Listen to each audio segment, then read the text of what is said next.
गोपाल भगवान की जय जय श्री राधे। जड़ भरत जिनके कंधे पर पालकी है और रघुगण जो पालकी में बैठा हुआ है,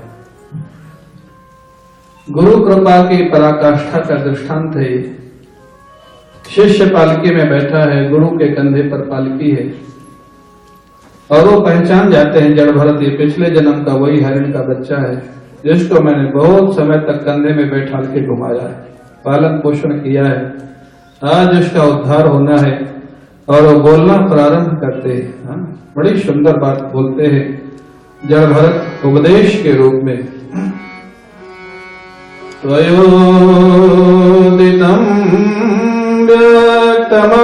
प्रलब्धम्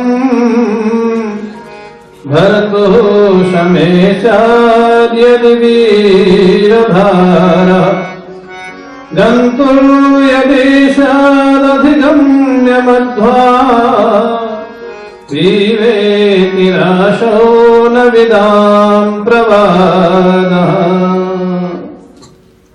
राजन, तुमने जो कहा उसका मैं कोई उल्लंघन नहीं दे रहा हूं। महापुरुष यही है, ब्रह्मनिष्ठ महापुरुष। अरे शरीर का सम्मान क्या और अपमान क्या।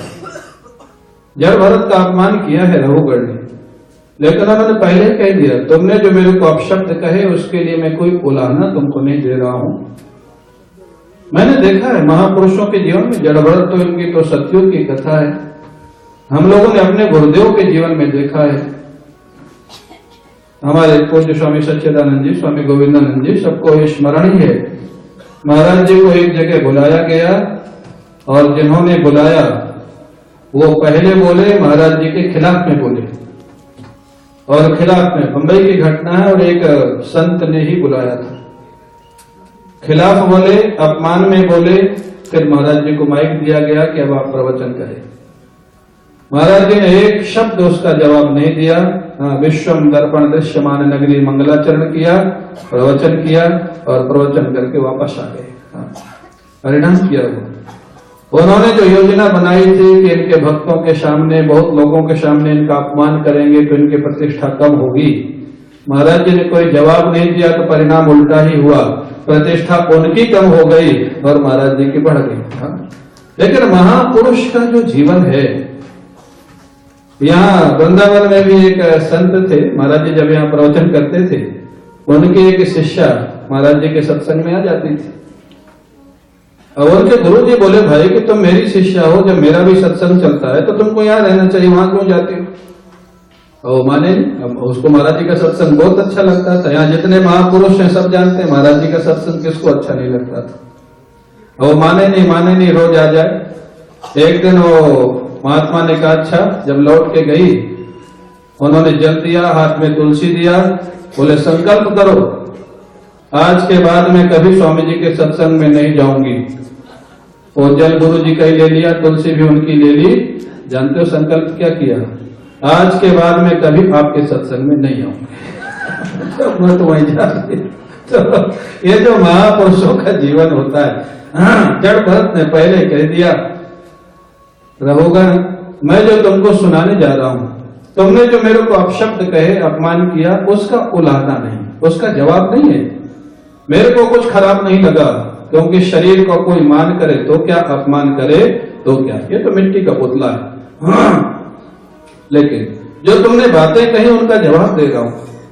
तुमने कहा कि ठीक से चलो राजन, ये गमनागमन शरीर का धर्म है, आत्मा का इससे कोई लेना देना नहीं। तुमने कहा तुम बहुत पतले हो, मोटा पतला होना भी शरीर का धर्म है राजन, आत्मा से इसका कोई संबंध नहीं। तुमने कहा तुम राजा हो, मैं प्रजा हूं। राजन, मेरी दृष्टि में दो मिट्टी के पुतले हैं। एक पुतला पालकी में बैठा है, एक पुतले के कंधे में पालकी है। एक अपने को राजा बताता है, दूसरे को प्रजा बताता है। राजन, ये राजा और प्रजा ये व्यवहारिक सत्ता में है, पारमार्थिक सत्ता में इनका कोई अस्तित्व नहीं। और तुमने एक और बात कही, तुम मेरी औषधि कर दोगे। तुमने कहा राजन, औषधि उसकी होती है जो बीमार होता है, जिसका जीवन ही ऐसा बन गया है, उसकी औषधि कोई क्या करेगा। ये गूढ़ वचन जैसे जड़ भरत ने बोले, रघुगण था तो सत्संगी। रघुगण समझ गया, पालकी से कूद पड़ा, उतरा नहीं, घबरा करके कूद पड़ा। कूद करके जड़ भरत के चरणों में साष्टांग लेट गया। पाहि माम पाहि माम पाहि माम, लेट गया। गुरुदेव रक्षा करो रक्षा करो। क्यों क्यों? वो कहते हैं, बोले मैं भगवान शंकर के त्रिशूल से नहीं डरता, भगवान विष्णु के सुदर्शन से नहीं डरता, इंद्र के वज्र से नहीं डरता, जितना एक महापुरुष के अपमान से डरता हूं। क्योंकि भगवान का अपराध हो तो गुरुदेव बचा लेंगे, लेकिन गुरुदेव का अपराध हो तो भगवान रक्षा नहीं करते। आप कौन है? आपने जो गूढ़ वचन बोले, मैं समझ गया आप कोई कहार नहीं है, कोई मजदूर नहीं है, आप कोई छिपे हुए अवधूत महात्मा है। आप ऋषभदेव हैं, दत्तात्रेय हैं, कौन है आप अपना परिचय दीजिए। मेरे को माफ करिए, मैं अपनी गलती स्वीकार करता हूं। और आपने जो बातें कही, रघुगण बुद्धिमान तो बहुत था। रघुगण ने कहा कि मोटे पतले का कोई संबंध आत्मा से नहीं है, शरीर का कोई प्रभाव आत्मा पे नहीं पड़ता है, आपने ऐसा कहा। लेकिन मेरे को ऐसा नहीं लगता है। मेरे को तो बुद्धि से लगता है कि शरीर का प्रभाव आत्मा पे पड़ता है। और उसने दृष्टांत जो दिया रघुगण ने, बड़ा बुद्धिजीवी था। वो कहता है कि जब माताएं भोजन बनाती है तो भोजन का जो पात्र है, बर्तन है, या हमारे संत लोग भी भोजन बनाते हैं, तो जो भोजन का पात्र है उसमें जैसे अगर चावल बनाना है तो पानी भर करके आग में रखा जाएगा। वो गैस का चूल्हा हो, लकड़ी का चूल्हा हो, जो भी हो, आग में रखा जाएगा। उस आग से पहले बर्तन गर्म होगा, बर्तन की गर्मी से पानी गर्म होगा, पानी की गर्मी से फिर चावल पक जाएगा। तो अगर बाहर की आग से अंदर पड़ा हुआ चावल पक सकता है, दृष्टांत बड़ा मैच किया उसने। बोले बाहर की घटनाएं हैं आग, स्थूल शरीर है बर्तन, जल है अंतःकरण, और अंतःकरण में आभाषित होने वाला जो चैतन्य है, जिसको हम चिदाभास बोलते हैं, अंतःकरणावच्छिन्न चैतन्य बोलते हैं, चिदात्मा बोलते हैं, जीवात्मा बोलते हैं। बोले जैसे जल में पड़ा हुआ चावल पक जाता है गर्म जल में, ऐसे अंतःकरण की गर्मी का प्रभाव आत्मा पे क्यों नहीं पड़ेगा? प्रश्न खड़ा कर दिया। अब आजकल का कोई फिलोसफर होता, प्रोफेसर होता, तो पहले प्रशंसा करता, वाह कितना सुंदर तर्क प्रस्तुत किया। प्रशंसा करता, तर्क तो बहुत अच्छा प्रस्तुत किया था, युक्त था। लेकिन जड़ भरत ने गाली से प्रारंभ किया, गाली देना। पुराने जो महात्मा थे ना, जो फक्कड़ महात्मा होते तो पहले गाली देते थे। क्यों? वो समझ लेते थे कि अगर पक्का होगा तो रुक जाएगा और कच्चा होगा तो भाग जाएगा। और भाग जाए तो अच्छे हमारा सिर क्यों खाएगा, पक्का होगा तो ही काम होगा। अरे महाराज जी सुनाते थे, एक महात्मा थे कोई बनारस में, वो सबको पत्थर मारते, कोई भी जाए पत्थर मारे, डर के कारण कोई जाता नहीं था। हमारे महाराज जी तो महाराज गुरु जी बोले हमने निश्चय किया कि हम जाएंगे, भले पत्थर मारे। गुरु जी गए, पत्थर मारना शुरू किया। लेकिन गुरु जी बता रहे थे कि पत्थर वैसे हाँ कुशलता से फेंकते थे कि कोई इधर से निकल जाए, कोई इधर से निकल, लगता नहीं था। धीरे धीरे पहुंच गए पास में। जब पास में पहुंच गए तो महात्मा हंसने लग गए, आसन में बैठाला, फल खाने को दिया। फिर जो जिज्ञासा समाधान हुआ वो भी हुआ। गुरुजी ने पूछा, महाराज आप इतने अच्छे महात्मा हैं, लोग आपके पास आना चाहते हैं, आप पत्थर मारते इसलिए डर के कारण लोग आते नहीं, आप क्यों मारते हैं पत्थर? वो बोले कि जो कच्चा होगा वो तो भाग जाएगा, उसका यहाँ कोई काम नहीं। जो पक्का होगा जैसे तुम आगे वैसा आ जाएगा, उसका काम बन जाएगा। हा? तो ये जो महात्मा पहले के होते थे ना, इनको कोई डोनेशन की जरूरत नहीं होती थी, भक्तों की जरूरत नहीं होती थी। भाई तेरी 10 बार गरज है तो आप, नहीं तो भाग जाए यहाँ से। जैसे कुंभ अभी लगने वाला है ना उज्जैन में, एक जगह कुंभ लगने वाला था इलाहाबाद में। पहले एक विरक्त महात्मा थे पूज्य स्वामी बामदेव महाराज की मंडली के, उनका एक शिष्य दिल्ली में था। वो बोला महाराज आपका शिविर नहीं लगता, इतना बड़ा कुंभ लगता है, आप क्यों नहीं लगाते? जितना खर्चा आएगा मैं अकेले दूंगा, आप लगाइए। और महात्मा जानते हो क्या बोले? हमारे आपके जैसे होता तो ले लेता, अरे कई भगत सारा तेरा, लगाओ लगाओ लगाओ, जमीन लो। और महात्मा बोले हाँ तू अच्छा सजेशन दे रहा है, तो गुरुजी को पैसे ही देगा ना। गुरुजी पहले 4 महीने जाए इलाहाबाद, पहले अफीसरों से मिलकर जमीन अलॉट कराएं, फिर बिजली वाले से मिले, तंबू वाले से मिले, नल वाले से मिले, टेंट वाले से मिले, सारी व्यवस्था करावे। और मौनी अमावस्या के 2 दिन पहले तू फोन कर देना, गुरुजी मैं आ रहा हूं, तो तेरे लिए तंबू तैयार करके रखवावे। मूर्ख कहीं का, तूने गुरु बनाया कि मैनेजर बनाया मेरे को? पैसा दे करके तो मैनेजर बनाना चाहता, 4 महीने में तेरी सेवा करूं, फिर तेरी सेवा आओ भगत करूं। तो जो विरक्त महात्मा होते थे महाराज, पहला जो उनकी वेदवाणी होती तो क्या होती थी? स्वस्तिना इंद्रो नहीं करते थे, गाली वेदवाणी गाली। अको विधा को विदवाद वादान बदस्यथो नादि विधान वरिष्ठा मूर्ख कहीं का बोलते हैं, जड़ भरत मूर्ख कहीं का। एक राजा को मूर्ख कहना जिसके शरीर पर खाली कॉपी ने, कुछ न कुटिया है ना आश्रम, तो एक देश के राजा को बोलता मूर्ख कहीं का, विद्वानों की जैसी बात करता है, तेरे जैसा मूर्ख कोई नहीं। और बड़ी बड़ी बात बनाने से कोई विद्वान नहीं कहा जाता है। तो जानता है ये जितने व्यवहार के दृष्टांत हैं, व्यवहारिक दृष्टांत, ये पूर्णांश में नहीं होते हैं। क्यों? पूर्णांश में दृष्टांत तभी होगा जब कोई दूसरा परमात्मा होगा। परमात्मा का दृष्टांत पूर्णांश में इसलिए नहीं हो सकता क्योंकि दूसरा परमात्मा है नहीं। व्यवहारिक दृष्टांतों से पूर्ण दृष्टि नहीं, एक समझने का प्रयास किया जाता है, एक बात। और दूसरी बात, जब तक जीवन में वैराग्य नहीं होगा तब तक साक्षात ब्रह्म सूत्र के उपनिषद वाक्य, ब्रह्म सूत्र के सूत्र भी जीवन में ब्रह्म ज्ञान को प्रकट नहीं कर सकते, अविद्या की निवृत्ति नहीं कर सकते वैराग्य के अभाव में। बड़े बड़े प्रोफेसरों को देखा जाता, फिलॉसफी के प्रोफेसर, तर्क शोकम आत्मविद रोज पढ़ाते, तत्र को मोहा का शोका एकत्व अनुपश्यतः रोज पढ़ाते। लेकिन अगर पुत्र का वियोग हो जाए या उनकी दक्षिणा कम हो जाए किसी यज्ञ अनुष्ठान में, तत्र को मोहा का शोका काम नहीं करता है। फिर वो तो झगड़े करते हैं महाराज। फिर वो शस्त्रार्थ भी करते, शास्त्रार्थ भी करते। कहाँ गया तत्र को मोहा का शोका, तर्क शोकम आत्मविद कहाँ गया? तो ये जो कहना है, जब तक वैराग्य जीवन में नहीं होगा, उपनिषद वाक्य भी उसके अज्ञान की निवृत्ति नहीं कर सकते हैं।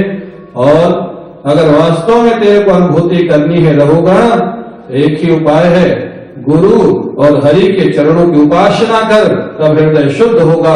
हृदय शुद्ध होगा तब तो वेदांत सुनने का अधिकारी होगा, और अधिकारी होगा तब वेदांत तेरे जीवन में जागृत होगा। गुरु हरे उपासनास्त्र, हरि और गुरु के चरणों की जो उपासना है वही तेरे जीवन में वेदांत की योग्यता प्रकट करेगी। अरे तो गुरु और हरि की उपासना की बात तो छोड़, अभी तेरा तो कर्म ही ठीक नहीं है। साधना में चलने का पहला लक्षण है कर्म शुद्धि। हमारे गुरुदेव जब किसी को दीक्षा देते थे, पहले बहुत सारे नियम देते थे, लेकिन बाद में नियम कम करके 2 ही नियम देते थे। बोले मंत्र भी जपना और 2 नियम व्यवहार में फॉलो करना, पालन करना। एक तो किसी का हक कभी मत छीनना, और जानबूझ करके किसी को दुखी मत करना, ये व्यवहार शुद्धि। जानबूझ प्लानिंग करके किसी को दुखी मत करना और किसी का हक मत छीनना। ये करते हुए जब जप करोगे तो जप की शक्ति तुम्हारे जीवन में दिखाई देगी। जब भरत ने कहा तो बड़ी बड़ी बातें करता है, गरीबों का पैसा नहीं देता है, एक कहार को लगाए हुए मजदूरी में, पालकी ढोने में, और उनकी मजदूरी नहीं देता है, और तो सोचता है मैं सत्संग करके ब्रह्म ज्ञान मेरे जीवन में आ जाएगा।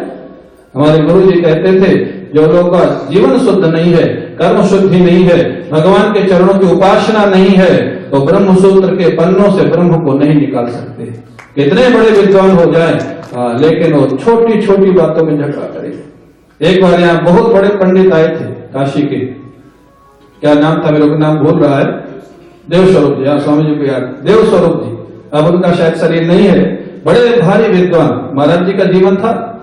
अब वो आए महाराज, और प्रवचन हुआ। महाराज जी का स्वभाव था सब संतों का, विद्वानों का सम्मान करना। उनको ब्रज घुमाने की सारी व्यवस्था की गई, गाड़ी व्यक्ति सब किया गया, टिकट विकट।